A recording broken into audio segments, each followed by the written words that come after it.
Hey everyone, it's Heather with Tiller. Today I'm going to show you how to get started with the Tiller budget template in 3 easy steps. I also just want to note, if this is the first Tiller sheet that you're creating, your transaction sheet might be blank when you first open it, and that's completely normal. It can take a few minutes for your transactions to be pulled in when you first linked accounts, so don't worry about that. So we're going to move on to step 1 of setting up your budget sheet here. So the first thing we're going to want to do is set up our groups and categories.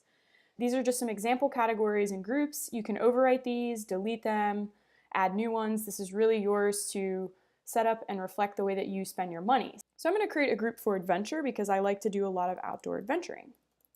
I'll set up a category for biking because I like to go mountain biking and cycling. This is an expense type. The other type options are income or transfer. I want this to appear on my budget sheet, so I'm just going to leave the hide from reports column blank. So I'm going to go ahead and fill in the rest of my groups and categories based on the way that I think about and spend my money. Alright, so I've got all of my groups and categories set up here, and I just want to point out a couple things about the category sheet. The hide from reports, if you choose to hide a category from reports, they're not going to show up on the budget sheet, and then they also won't show up on the category detail reports either.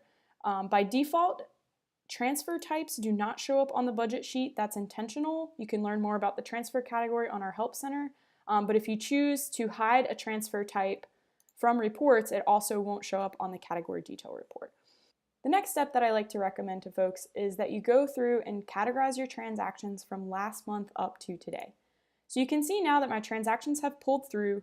We can generally pull up to about 3 months of data for your added accounts. This varies by institution. We have steps on our Help Center for how to manually import your bank data if you'd like more historical data. So as I said, step 2 is to categorize your transactions from last month up to today. And that really just helps you build a baseline for your budget as you're going through and creating your budget plan for your different category line items. It's helpful to have this baseline because it will allow you to set a realistic goal for the current month or the current period. Now, if this is too overwhelming to you, if you don't want to categorize all of your data from last month, that's totally fine. Just start with today, start with this week, whatever that makes the most sense for you, but in this example, we're going to work from last month up to today. It's really easy to categorize your transactions. Just use the drop down here. You can select it. This one is dining out. It's also really easy to just start typing. This one was from the climbing gym. This is my paycheck. So I'm going to go ahead and categorize all of these from last month up to today. It's really easy to quickly categorize transactions.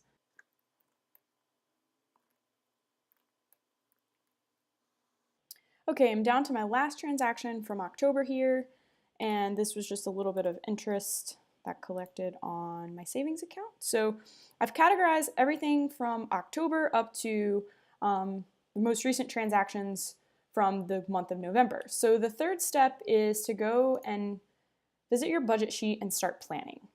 So the first thing to do is to set the period start date and the period cycle. So I like to budget on a monthly basis, so I have mine set to November 1st because it's November. And then you can also choose options for budgeting on a weekly, bi-weekly, which is every 2 weeks, quarterly, or custom time period. If you choose custom, you'll get a start and an end date.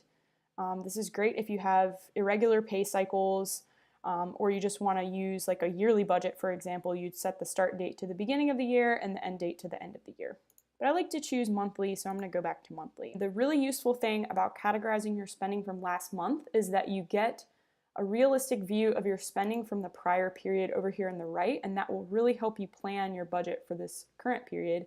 Since I've already categorized transactions from this month, I get an idea of where I am already within the month to help me plan my budget targets for each category. So I'm expecting about $3,200 worth of income, so I type that into the new plan cell, and then you can see that it will update here in this planned column for my paycheck category. So I'm going to go through and then just update the rest of these. So it looks like I've gone through and I have adjusted the planned amounts for all of my categories. So now I can just go through and see where I am so far during the month. My insurance, my health insurance has already come out. I've already paid my rent, so the progress bar indicates that those are at 100%. I'm a little more than halfway on my dining out budget, so it's really easy to kind of just see where you are, and then if you need to adjust, you can just update the planned amount in the new plan cell here. Over on the right, I get some more information about where I am. The budget sheet will remind me when I have transactions that need to be categorized. It also shows me what my cash flow is currently, and then what my planned cash flow is. You can see here there's a note about transfers. Typically you want these to zero out, so be sure to read up on the transfer category on the Tiller Help Center. And then I also get a handy visual display of how much my expense budget is remaining. So I have about 60% remaining here. So those are the 3 basic steps. Set up your categories and groups, categorize your transactions from last month up to today, and then go ahead and set up your budget plan on the budget sheet by setting the period, start date, and cycle, and then add your new plan items for each of your categories. So please let us know if you have any questions as you're getting started with the Tiller budget template. We're always available in support. You can email us support@tillerhq.com, or you can use the chat window on the Tiller console. Happy tracking!